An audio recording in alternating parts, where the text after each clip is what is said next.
Hey guys, it's John, your Tennessee Flying Farmer. I told you guys I was going to try to post a weekly update, so I'm here. To be honest, I took a week off, guys. I took a solid week off from the build, so I haven't even really been in the shop in a week, just because I've been catching up on a bunch of other stuff, or at least trying to.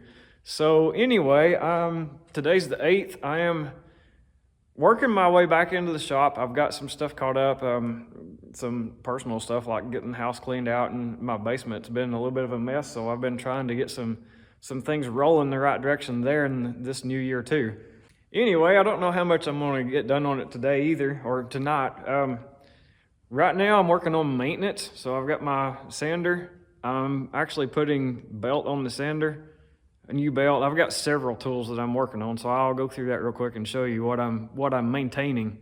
This guy's good. Now, here's our farmer, John Homebred. Look at that! Oh my God! That was good. Whoa!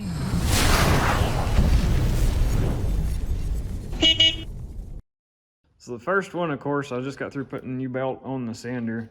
That makes a big difference. Like I said in one of my previous videos, I use 80 grit. Seems to do pretty much everything I need to do. I got some finer ones over there, but this is kind of my go-to. Works really well. I already changed the belt in that anyway. My little die grinder, I've got a cutoff wheel on it. I've got new wheels for it, so I'll be putting a new wheel. You can see how much that's been worn down. It still has some life in it, but every once in a while you can use these smaller diameters for hard to get places, and I think I've about run out of the smaller diameters, so I'm gonna go ahead and change that and save the smaller one for later.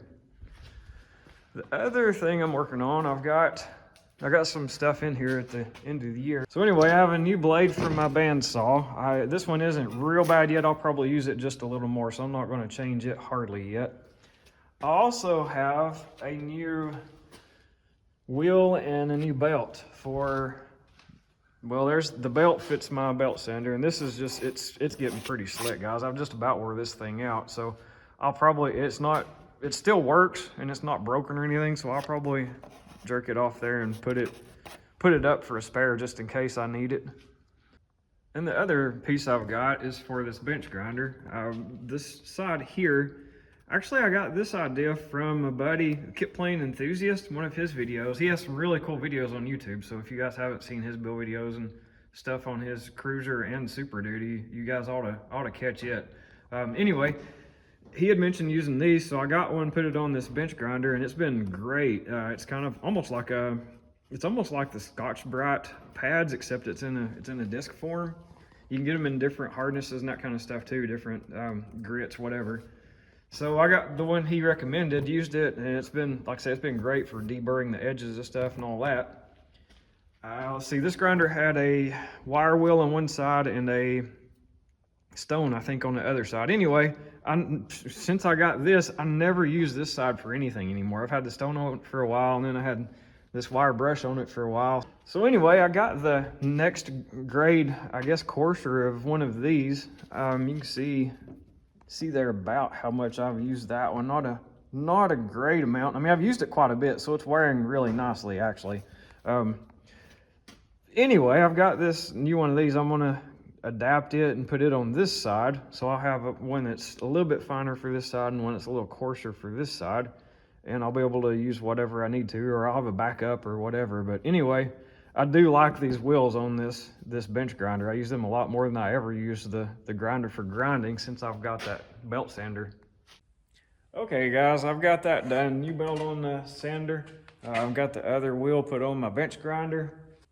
Like I said, I wasn't going to change my band on my bandsaw just yet, but anyway, I did get the old belt off. You can see it's getting pretty run down, really. It's actually getting not much roughness to it, but I'll use it for something else at some point, or it'll be a backup or something like that, just in case.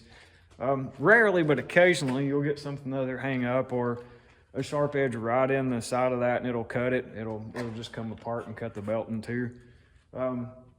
I've only had that happen one time in years of using this thing, but it's nice to have a belt for a backup just in case. Something else I've got, I'm looking at here. Maybe you guys can give me some ideas on this.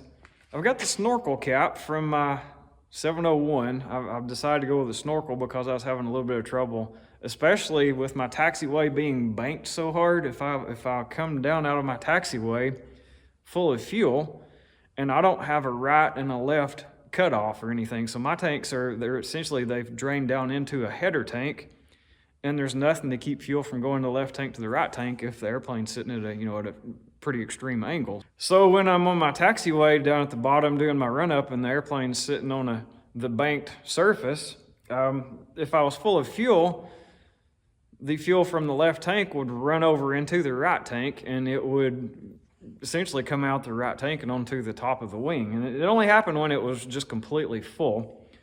And it would slosh out a little bit too through the standard Zenith cap. So anyway, I bought the cap with the Snorkel on it. Of course, it comes with the Snorkel straight up, and you bend the Snorkel however you see fit. This got the opening for the vent high enough that even on the bank, the fuel didn't hardly get up high enough to get out the Snorkel, or at least with the banking on my taxiway that I had. So, long story short, I'm looking for these because I actually got these through a company called Wag Aero. That company was bought out, purchased, whatever, through Aircraft Spruce. And for a while, you could get these same caps through Aircraft Spruce, but now it is a discontinued part number. So, if you guys have any suggestions, and this is something that I could weld up and do myself, but the standard caps are vented through the cap, the outer surface of the cap. These are not vented at all, and they're essentially soldered brazed. I think they're actually brazed in there into the cap. So I could make this myself, but I'd really, if I could just buy them pre-made, I would pay the $30-40 a piece just to not have to go through the hassle of taking the standard cap and closing off all the ventilation in it and brazing a new tube into it and doing all that. I'd rather just get them out of a box and bend the angle on it and put them in the Super Duty tank and be done with it. So if you guys have any suggestions on where to get these now, please shoot me the link for that. I'm looking. And as I'm getting back into the shop, trying to get more routine back in here, I'm looking at what I'm going to do next, what I'm going to pursue next on this thing. Of course, I got things with the tires, wheels, axles in the works. I'm actually waiting for some parts and a little feedback on how I'm going to go about this, because I'll have to have a wheel spacer to get that essentially moved out from that, so there's no chance of it rubbing right there at the top of the main gear. That's something I'll probably wind up doing myself spacer wise, but maybe not. I don't know. They're supposed to call me here in the next day or two, and we'll try to work out a few more details on that. I actually think what I'm going to work on next, man, I hate to tear that all back apart yet again, but I actually think what I'm going to work on next is right there at the firewall area some more.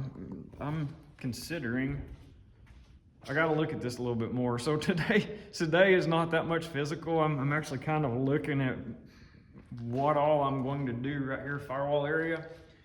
And then I will most likely tear this thing completely back apart again. I'll get the engine off of it. I'll get the engine mount off of it. I'll get the windshield, the top window, that top cover piece that goes underneath the windshield. I'll get every bit of that back off of it and work right there inside probably for part of my cabin heating, and trying to get some of this finished up and finalized. I want to get that cleaned up and just a little bit more done with it. My goal here is to try to get all this chromoly cabin frame tube, trying to get everything, all the holes and everything I've got to do to get it completely finished the way I want done, so I can take it and get it Cerakoted. So then when I go back together with it, I'll be able to permanently mount the entire cabin frame. There's still a little bit of work to do right there at the door seals. I've got the small clecos in there. I'll have to bore all that to the size of the actual rivets I'll be using. I still need to go through, and same thing up here. I've got essentially the small ones, the pilot size. So I need to bore those to the standard size.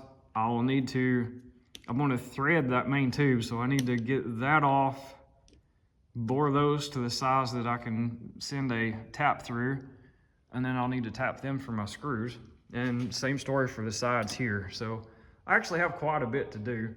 And the other thing I'm really anxious about on this thing, I'm waiting to get my second prototype for this nose gear. I would really like to get it mocked up and be able to do a full reveal video for you guys, but I don't have the next prototype hardly just yet. So waiting on that. I'm waiting on a few parts. There are a few parts that are going to be, sounds like a little while out yet. So like I said, a lot of stuff in the works, and I'm going to try to get some physical stuff done here after a while, or it may be tomorrow. I don't know. We'll see how far I get tonight. But anyway, until next time, I'll catch you guys later. Thank y'all for watching. See ya.